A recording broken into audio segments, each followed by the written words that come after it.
This is BookTube. BookTube is a subculture community dito sa YouTube kung saan na mambabasa ay nagre-react tungkol sa mga kwentong kanyang binasa para sa future na mambabasa. Ikaw yon. Kung isa ka sa mga inks or member ka ng community nitong si Inksteady or ikaw mismo si Inksteady, please note that this video is not meant to hate, berate, humiliate, or cause tea or drama sa'yo, sa inyo at sa community mo. I am not here for that. We are not here for that.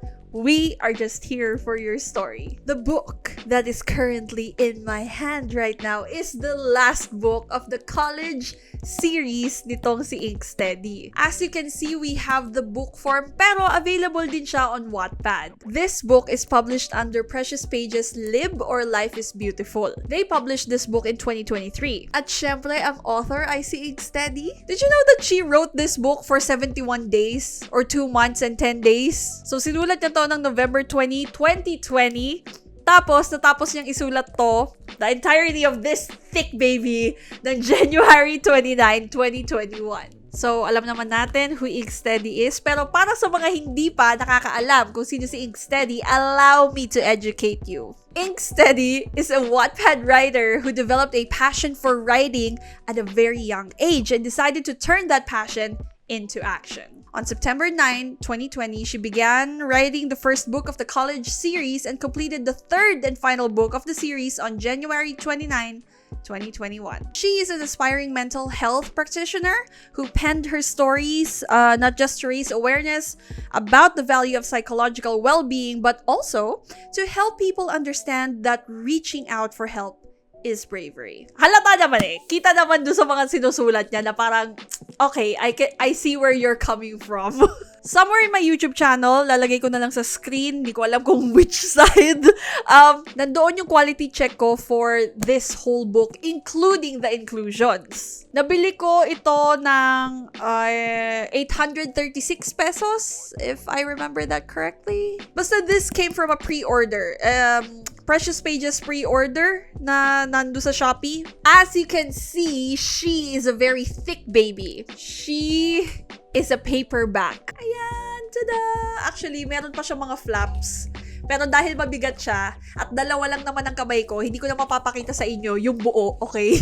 Panoorin nyo na lang yun doon sa quality check ko para mas thorough doon yung video. Mas na-explain ko ng mas maayos yung quality nitong libro. I-flex ko lang na isa ako dun sa mga nakapag-pre-order kaagad, kaya meron akong author signature. The paper is a whopping cream paper, of course. So, some of you are asking, Ate Carla, ano ba, paano mo ba nasasabi na premium yung paper? Guys, ang cream paper po kasi is mahal. So, if the book that you have is cream paper, not the bulky ones, that is a premium paper. Siyempre, hindi ko naman alam kung saan ino-order ng Precious Pages, yung mga papel nila, di ba? But I can guarantee you na mahal ang cream paper. Lalo na kung coated yon. It's a publishing printing lingo. Hindi ko na i-explain yun. Pero ayun nga.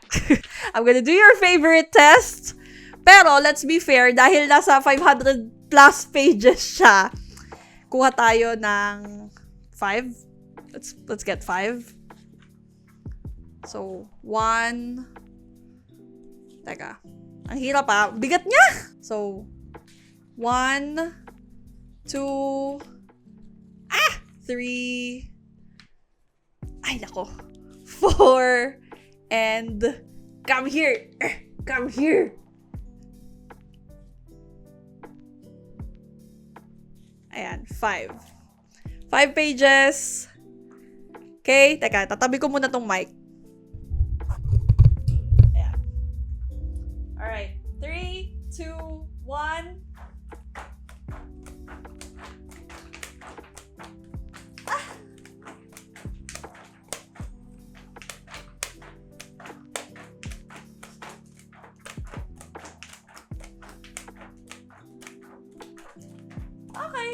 Nangawit ako dun ah. Ang language para dito sa kwentong ito ay Taglish. This has 574 pages. Ate Carla, does Loving the Sky have mature content? Yes, this is actually an R18 book. I know what you're thinking. Ate Carla, R18, ibig sabihin may mga toot scenes? There's actually one. It is in page 248 to 249. Alongside this being an R18 book, it's not just because of that. It's mostly because meron siyang mga taboo topics na i-discuss natin maya-maya lang. So, ngayon pa lang, at bago ko sinimulan itong video na to, naglagay na ako ng disclaimer and trigger warning because in this video, you know me, when I say deep dive, magda-dive talaga tayo. So, if you are iffy with trigger warnings, ngayon pa lang, bye-bye! You can leave this video. So, I'm gonna give you a few seconds. Diba? Pag-isipan nyo maigi kung itutuloy mo pa ba ang panonood dito sa video na to kasi hindi ko talaga titigilan ang pagsasabi tungkol dun sa taboo topic na yon.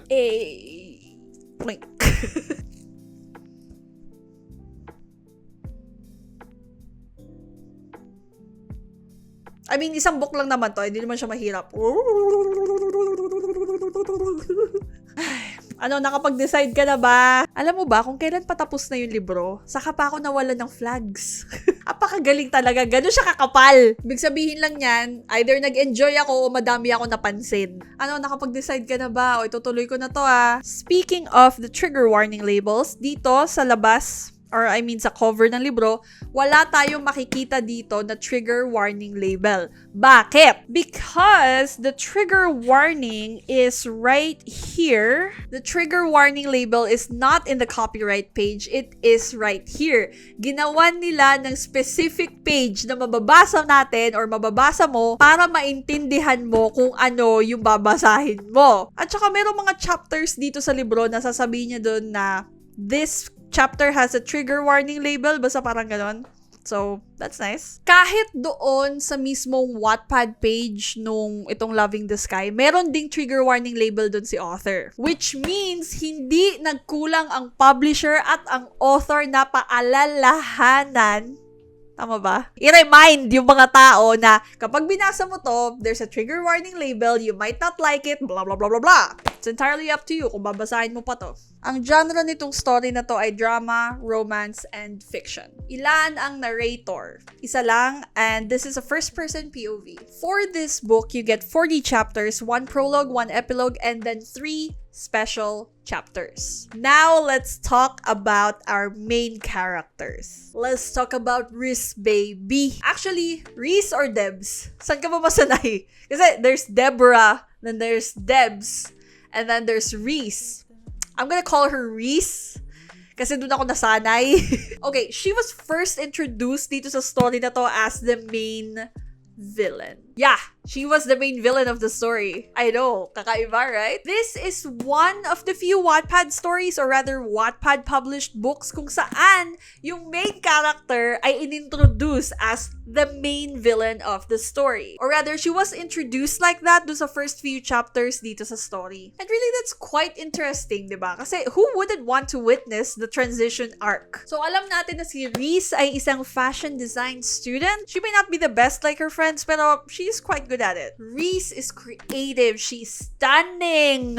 She's a head turner. You know, the atypical protagonist sa isang Wattpad story na babae. Can I say that she's also a cunning kind of character?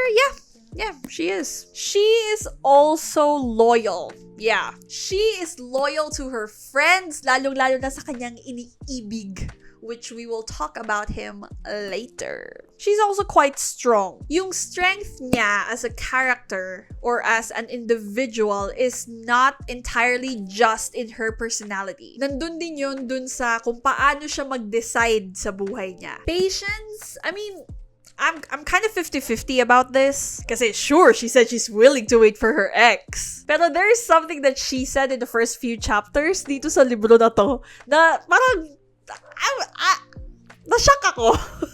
Ito. She does know how to communicate her emotions. Page 142, lines 9 to 14?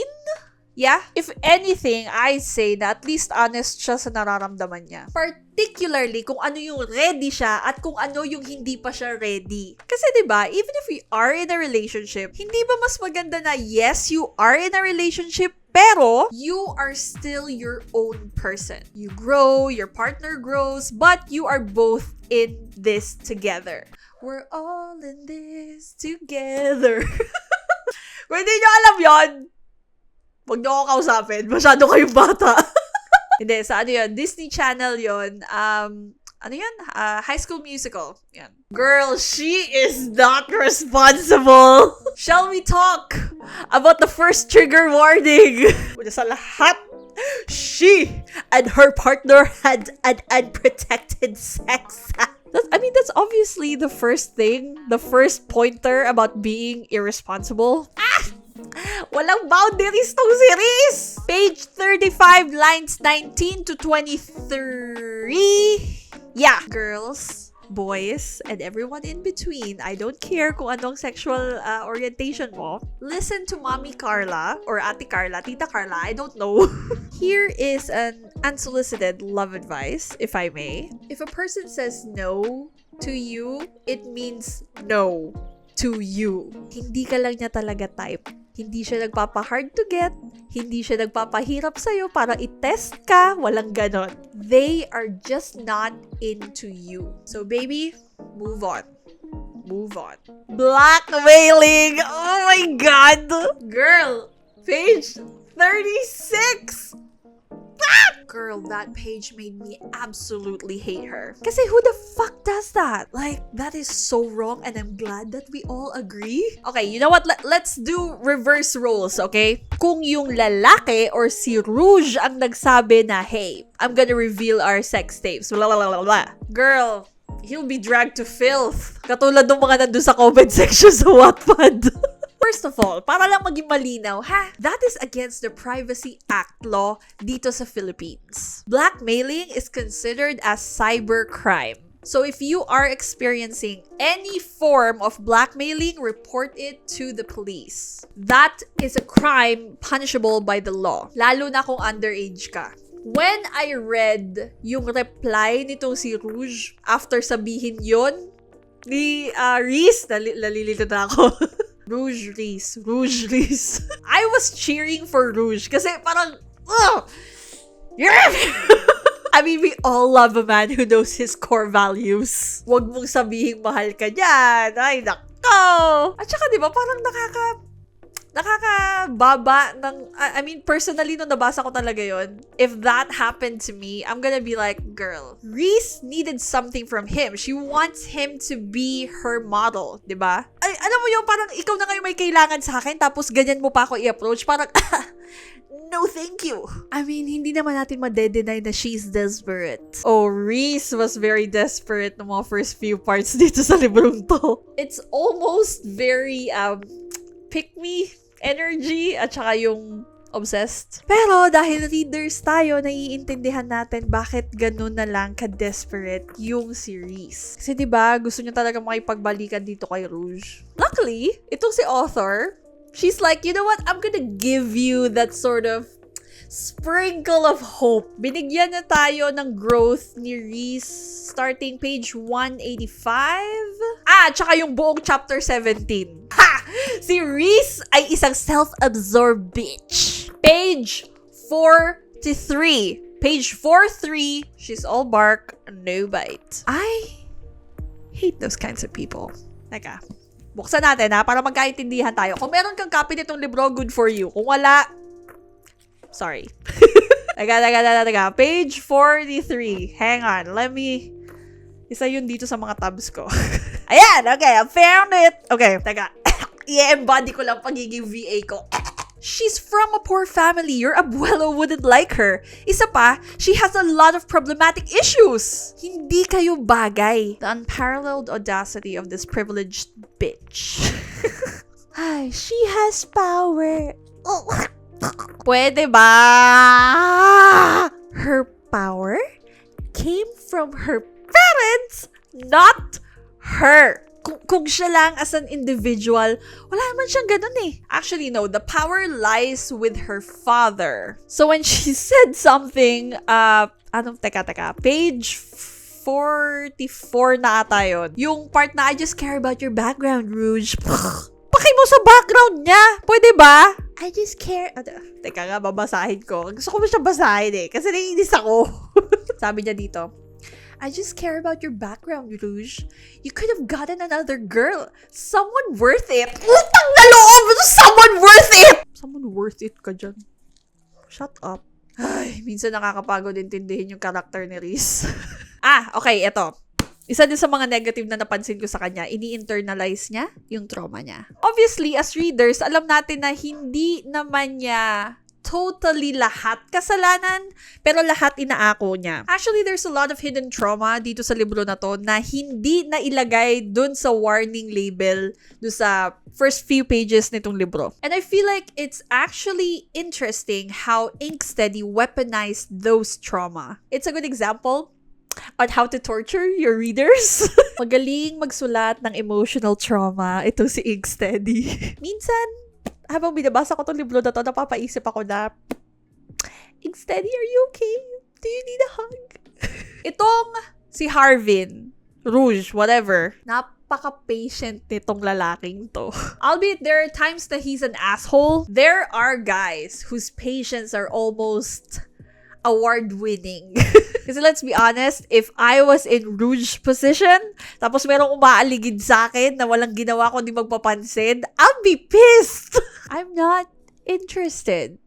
Thank you. Which part do you not get? I'm trying to be nice to you, but you won't stay away! And the thing is, yung anger nitong si Rouge towards Reese, it's valid. Para doon sa mga nakapagbasa na nitong libro na to, please do not spoil para do sa mga gusto pa magbasa. Sabi ko nga kanina, diba, itong si Rouge, meron siyang self-worth. I like it whenever he's calling out Reese's bullshit. Like, wag ka magmalaki dyan. Alam nating dalawa that you're not all that. And even if you have, I don't know, some sort of influence, you really shouldn't use that to manipulate or, take advantage of anyone. What was I saying? Ayun nga, he's kind of also good in terms of communication. Page 185. Alam mo ba yung reason bakit niya gusto si Suline? Kasi si Suline, super open siya and vocal siya dun sa mga needs niya. Well, at least to some degree. And at the same time, yung communication na ito, yun yung hinahanap na connection nitong si ni Harvin, para dun sa partner niya. Kasi at some point dito sa story na to, it was revealed that Reese did something na unfortunately she did not communicate that something with Harvin. Paisip na naman ako, Harvin Rouge. She had every chance of communicating well with Harvin, pero she did not give him that luxury or that chance. And that is a part of the betrayal that she did dito kay Rouge. So, ngayon, ang hinahanap nitong si Rouge sa mga potential partners niya ay marunong makipag-communicate. And she never gave him that until nagkasigawan sila. If you know, you know. Avoidant attachment. Even Reese knows this. Page 194. Page 194. Let me educate ya. O, diba? Dami ko notes, no? Maybe, just maybe, he liked me. But his love for Celine was too intense to control. Siguro ay natutuwa lang siya sa akin, pero hindi para piliin. Ate Carla's unsolicited advice. If a man wants you, he will show you. Because an avoidant loves to talk. Puro siya salita, pero walang action yung words niya. He will declare his love for you. He will text you every second, every minute, every hour of every day. He will buy you gifts. He will fly kahit nasa ang parte ka pa ng mundo. And he will love bomb you. He will tell you how much he wants you to stay in his life. He will promise you a lot of things, Lalo na yung mga ganitong, let me give you an example. Deep voice. Alam mo, once na nagpakasal na tayo, Dami akong plano para sa atin. Dami akong gustong gawin para sa'yo. Dami akong gustong ipakita. Dadalhin kita dito. Papakainin kita dito. Bibilihan kita nito. Pero, bigla siyang mawawala. He is suddenly unavailable to you. He will suddenly make up excuses bakit he's not available and, wala siyang time to be in a relationship. He is going to declare how much fucked up he is and how much you should not be with him.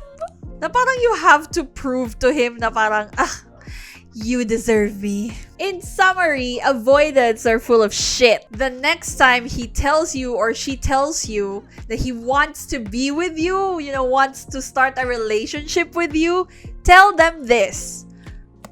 So why won't you? And then watch him as he makes excuses. Darlings, this goes for everyone. A person's "you're too much for me" is someone else's "that's all you need." Avoid the avoidance and you shall be fine.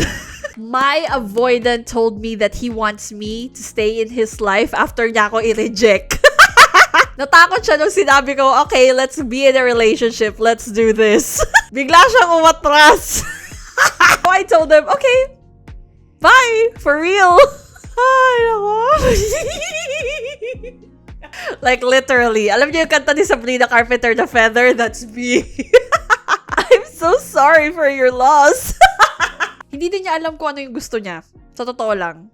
Mahirap yung mga ganitong tao. Tapos na tayo sa avoidant ko Balik na tayo kay Rouge. Si Rouge na yung pinag-uusapan natin dito. Meron siyang mga scenes and dialogue sa page 184. I will say this, yung entire chapter 17 niya, yun yung avoidant era niya. Chasing era naman niya ng page 216. Honestly, he is also controlling. And I hate it when characters do that. Wag mo i-text yan. Wag mo i-date yan. Ako na lang. Wag yan ang gawin mong model. Ako na lang ulit. Like, seriously, make up your mind, Facundo. You told her to fuck off and then she did. And the moment that you felt that she's slipping away from you, now you want to be with her again? You want her to stop seeing other people and focus on you? The fuck? As much as it hurts, page 143, yung communication. I guarantee you, most problems would have been solved early on kung both parties ay willing na makipag-communicate ng maayos. Alam nyo, just open up. Communicate. Kaya importante na marunong kayo makipag-usap sa mga tao. Lalo na yung kunyari kapag sobrang inis ka na, like, sobrang iniinsulto ka na niya. Pero sa'yo parang, no, I'm not gonna be like you. At this point, bago natin ituloy ang pag-uusap natin, I'm going to insert another trigger warning. So if you are not comfortable to listen, lalo na kung mga trigger warning sa pag-uusapan natin, you better dip. If you are going to stop this video, thank you very much for joining me today and I'll see you on the next video. Bye-bye! Nakaalis ka na ba? If you do continue watching this video, why? Kidding aside, disclaimer, I am not responsible for you. I am going to talk about taboo topics. It may be uncomfortable for some people. I don't know if you're gonna be one of them, but you decide right here, right now. Kung meron kang copy nitong libro, basahin mo yung warning page. Ay, hindi pala yun yung warning page. Basta, hanapin mo yung warning page dito. And then, because I'm gonna talk about those things and something a lot more deeper. So, I'm gonna give you a couple of seconds para pag-isipan na maigi kung itutuloy mo ba tong video or hindi.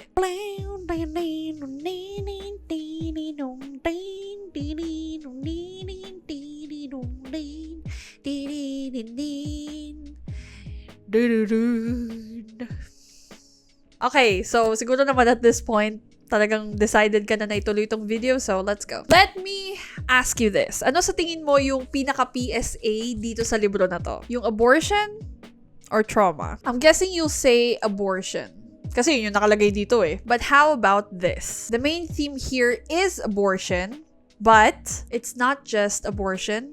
It's trust trauma. So if we compare yung lahat ng libro ng college series, saan mas nagre-react ang mga readers? The answer is betrayal. The betrayal of a once loved and trusted person. And what better way than to write a story kung saan you are betrayed by the people you trust and the people you love most. I believe that trust trauma is the biggest PSA of the whole college series. Beware of how easy you give your love away. Bilang isang tao, you want to be included. You want to be appreciated. You want to be cherished. You want to be needed. You want to be loved. Pero paano?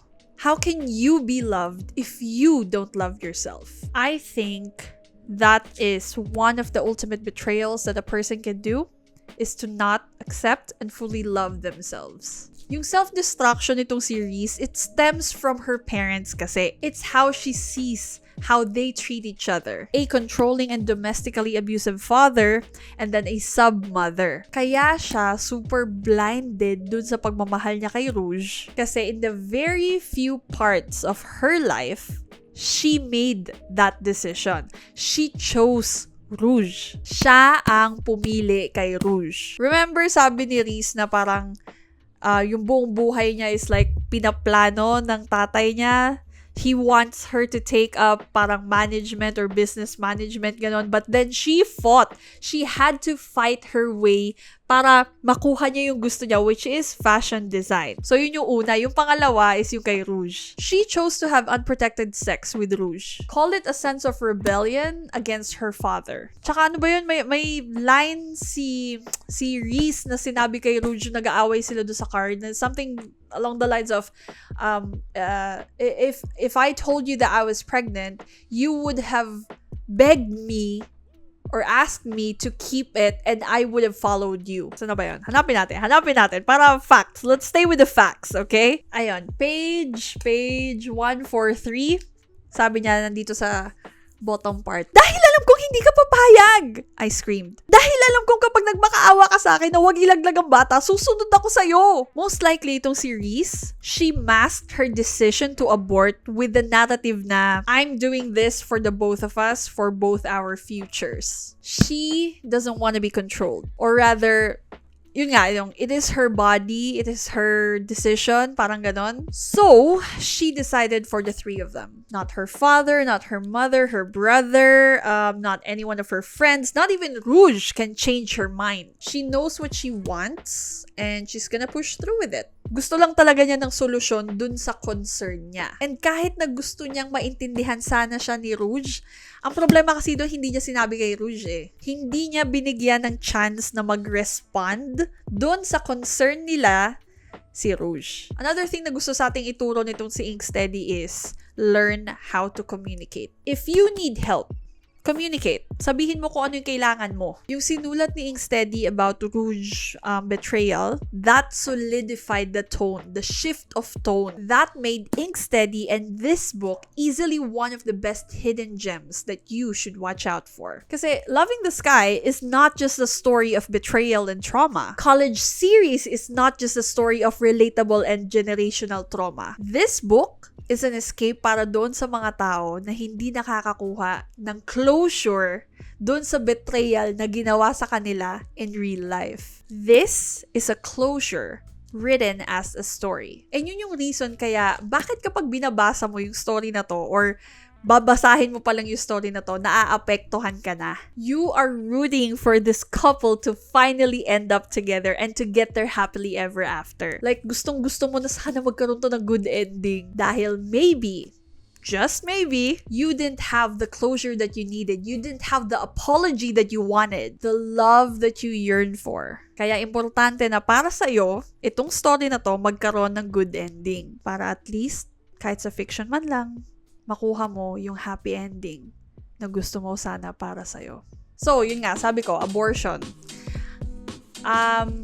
As much as I want to thoroughly discuss that, ayokong maka-apekto ng masyadong madaming tao. For the abortion part, I've decided na hindi ko na thoroughly explain yun. Pero I don't think that sort of thing should be on social media. Kasi una sa lahat, iba-iba ng scenarios ang abortion. But yes, the focus is on the story, so I'm just gonna leave it like that, okay? Alright, escapism. Sabi ko nga, diba? The getting together after everything that they went through, the island getaway, the finally getting back together, through and through, blah, blah, blah, blah, blah. Yun yung fantasy na binibenta nitong story na to, nitong libro na to. Here's a recent fact tungkol sa teenage pregnancy. Alam nyo ba na ang teenage pregnancy rate sa Philippines increased? There is a total of 3,135 cases ng adolescent girls giving birth at the age of 15 years old, which is representing a 35.13% na increase from last year. Yung 15 to 19 years old, nag-decrease yung cases nun from 8.6% to 5.4, 5.3. Pero isipin mo, yung 5.3 or 5.4 na yon, pang buong Pilipinas yan. Ilan doon sa 5.3 or 5.4 na yon ang talagang katulad nitong story na to, na pinakasalan ng teen father yung teen mother. And what's worse is, ilan doon sa mga yon ang na-rape. So dito sa story na to, Loving the Sky ni Inksteady, hindi tayo binigyan ng ganung scenario nitong si Inksteady. Instead, Inksteady worked out this whole other scenario, yung escapism scenario. Another topic of that is the family drama. It was mentioned dito sa libro na the father is DV, domestic violence. And the mother is also parang ina-abuse siya. And then after the runway final, di ba? Na-mention doon sa mga pagkukwento ni Reese sa atin na ito yung nangyayari sa kanya, nilock siya ng father niya sa kung saan man, blah, blah, blah, blah, blah. Basta, total domestic violence and abuse. So, may mga ganong klaseng themes dito. Mental health, postpartum, depression, ano pa ba yun? Anxiety. Meron din siyang, can I say relatively huge? Yeah, there's a relatively huge time skip dito sa libro na to. And then we got the relationship trauma. Yun nga yung sabi ko, trust trauma. Yung kay Rouge is after the abortion takes place. And yung kay Reese naman was the entire chapter 23, death.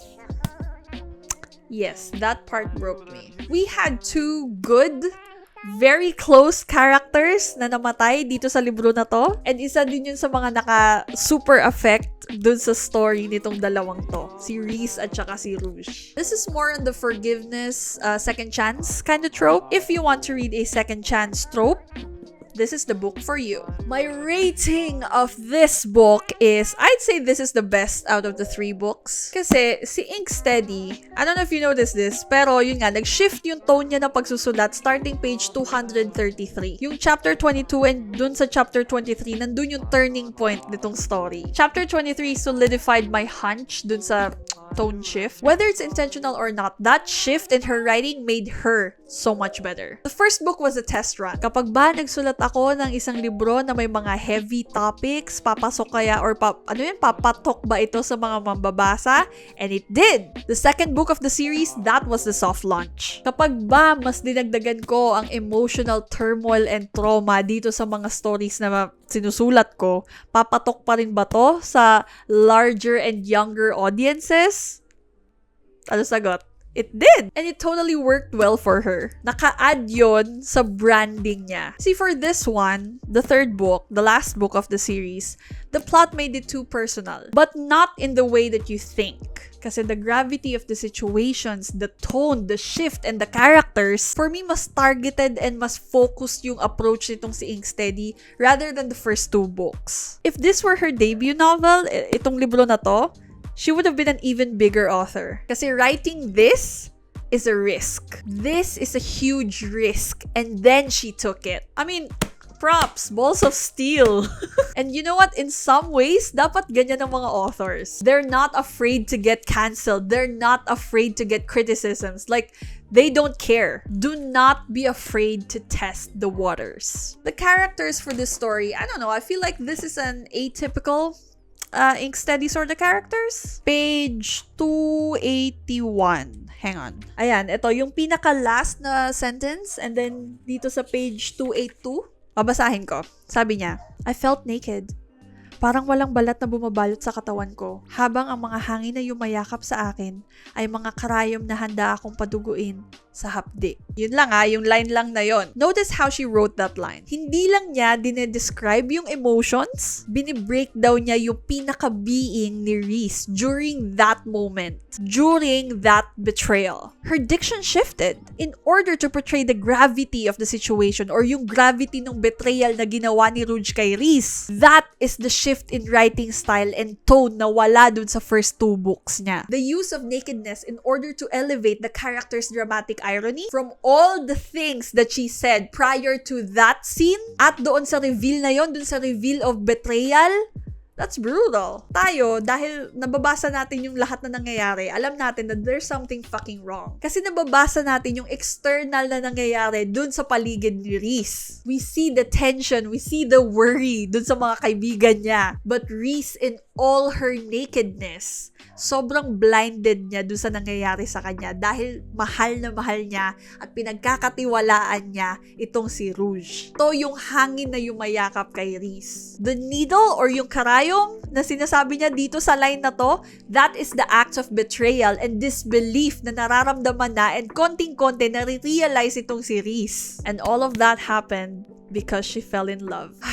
Do you understand the poetry that is Inksteady's writing? I am very sad and sort of relieved na finally tapos na natin ang college series. I am ready to move on from this series. Did this book make me cry? No. But it did make me angry at some point. I've been enjoying the entire college series na binabasa ko sila hanggang madaling araw. Will I reread this again? No. I'm not going to torture myself that way. Apparently, mahal ko pa rin talaga sarili ko. Is college series by Inksteady recommendable? Yeah, sure.